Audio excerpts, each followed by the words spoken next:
it looks like there are a few other teams having some money issues, to say the least. But could TSM take advantage of their situation? I think we might be able to. So let's talk some TSM.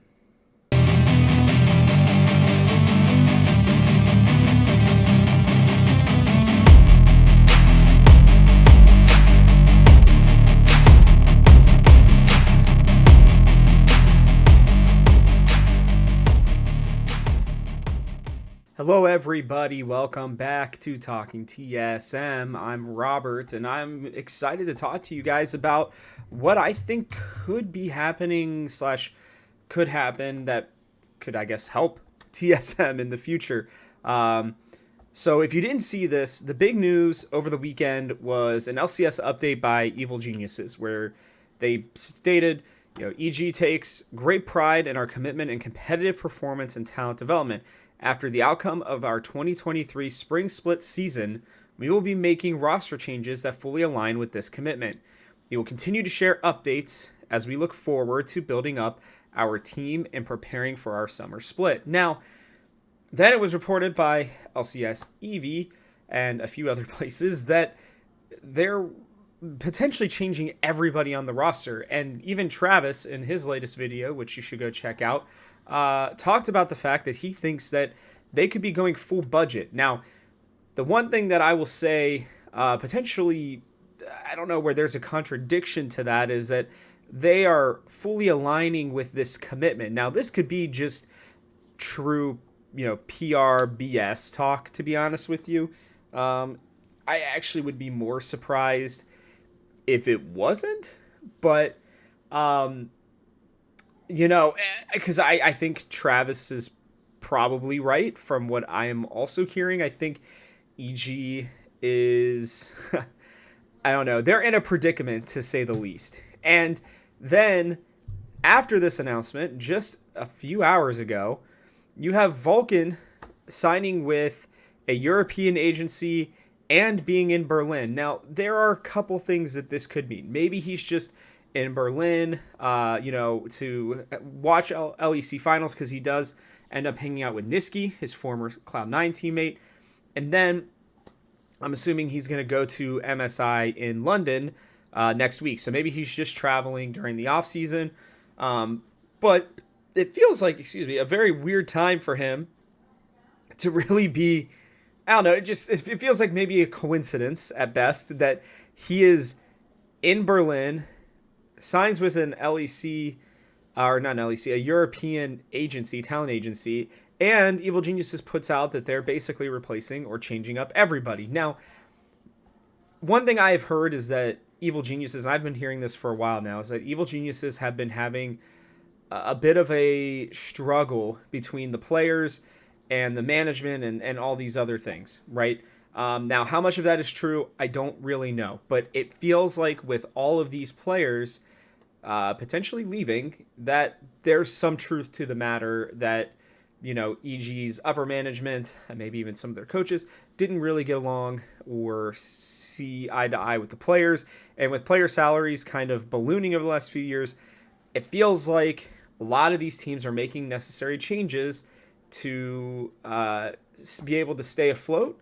And it's going to affect player salaries, obviously. I mean, when you look at the contract database, even for a lot of these teams, like, that's just what's going to end up happening. Now, there's nothing that's changed on here for EG that I could see, but I wanted to bring up TSMs because obviously this is a TSM show. If you notice, we have some very big spots missing right now, right? We don't have a second top laner for our academy / challenger league team, right? We do not have a mid laner for one of the two spots. I don't think Doxa is ready for the LCS, but that spot is also available. From the sounds of it, Neo is potentially moving to support, so you're going to need to replace that position as well. And it just feels like there's openings, to say the least, available for TSM. And what I want to propose is that maybe TSM can sneak in and get some of these EG players at a lower rate. Right now, Vulcan is not one of them, I don't think, because I think Chime is cheaper. I don't think Chime is better, but I think that he is a very solid piece of your roster, and I don't think you want to just get rid of that for Vulcan. Now, in an ideal world, you take almost all the EG roster, if not all of it. To be completely honest with you, that is something that I would highly, highly, highly love, because I think that EG roster was not only fun. I think that they did not perform to what everybody's expectations were for them, but that sometimes happens. I think that if they had continued on to the summer split, I think they would have been right behind C9 for being maybe the second best team in the LCS. So I still think that for TSM, there's an opportunity specifically in the mid lane. Now, I think JoJo's the one that's most likely to stay with Evil Geniuses, but if he is available, I was kind of just taking a look at where could he even go, right? 100 Thieves would be the first option. Now, I think a team of Tenacity, Closer, JoJo, Doublelift, and Busio would be a pretty ridiculously good team, to be honest with you. I know JoJo had a bit of a down split, but he was sick, and there were some other factors clearly going on. And I think he's just a beast, honestly. And he's kind of like a superstar player. If Evil Geniuses have any intention of staying in the LCS past, the end of this year, I think you do everything you can to keep JoJo, because he's just that kind of transcendental player. Like, he just transcends what you would like. He fits everything that you want, right? But then when I'm looking, like, Cloud9 aren't going to replace Eminez. CLG could theoretically replace Palafox with JoJo, but their whole thing is that their whole team meshes well together because they've been playing together, so I don't know if that would happen. Dignitas probably aren't going to spend the money to be able to go get him, so I highly doubt that. FlyQuest is an interesting option, I will admit, but I think Vikla proved more than enough to be able to handle these situations, and I think he's a really solid player, so I doubt that would happen as well. Gory has proven himself on Golden Guardians. I doubt Immortals are going to spend the money to go get him. I think they're pretty committed to Bolulu. Harry, fits with the being able to speak Korean part, which I don't know that JoJo knows. So that leaves TSM with the lack of Maple. Now, I'm looking at, the 2023 spring rosters, and I think it's like, if Evil Geniuses are trying to sell off / trade away JoJo, it's between 100 Thieves and TSM in my mind. And I think, like I just said, that I think JoJo is a transcendental player. I think that he is the young, up and coming, already here probably, in my opinion, superstar in the LCS. And if you're going to spend money on a player, to me, JoJo is that guy, right? Like, it would be shocking to me if they didn't take a chance to look at this, right? If Reggie is serious about being one of the better teams that can challenge for Worlds and go to Worlds again, right? If you want to reestablish TSM as this one of the best brands, if not the best brand in North America, right?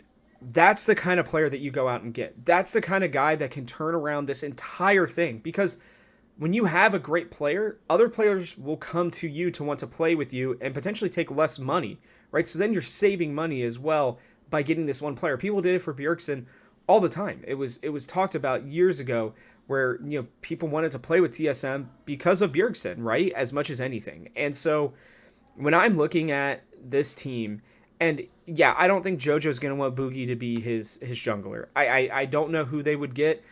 I mean, if they could somehow swipe Inspired and JoJo together, that would be pretty incredible, to be honest with you, because I even think a team of Hanser, Inspired, JoJo, Wild Turtle, and Chime, I think that's like a top 3 team maybe in the LCS. I think that, FlyQuest and maybe probably just FlyQuest and C9, maybe Golden Guardians would be better than them, maybe 100 Thieves, but like, you're instantly an incredible team, a better team with a combination like that. I doubt they're going to get Inspired. I think he's probably going to go back to the LEC, maybe even with Vulcan. Maybe that's kind of their plan. I don't know. But like, if JoJo is available and Evil Geniuses are totally just giving up on the LCS right now, even though I think they've really established themselves as a good brand and they've had good players. Um, I am taking my checkbook and I'm saying, all right, how do I get you in here? What money do I need to send to whatever bank account, right? Because I don't think you overpay for him, right? But like, if he's available, in my opinion, you just gotta go grab him. So I don't know, guys. Like, I could go on and on about why I think JoJo would be just the perfect guy, but like, TSM has always thrived when they've had great mid laners, right? It started with Reggie, it went to Bjergsen, and I think Maple has done a pretty solid job when he was here, for that 1 full year. He was clearly our best player. I think if you can go get JoJo, man, you can revive this franchise. Like for me, if I could talk about JoJo on TSM every single week of the year, like that's a dream scenario for me. And I know for other people, even in the Talking TSM Discord. So I don't know. How likely do you think this is? I would put it at like maybe a 20% chance. I think right now, like he's probably going to go to 100 Thieves if they're still willing to spend money. But if they aren't, there's not going to be a whole lot of other options for evil geniuses to sell him off to. And TSM, if you are listening, like I will gladly go into. I'll give you a 30-40 minute presentation on why I think JoJo would totally help, just change everything for this franchise back to what we were expecting. So, yeah, I don't know, guys. Let me know in the comment section what you think, and with that, I'll catch you guys on the next one.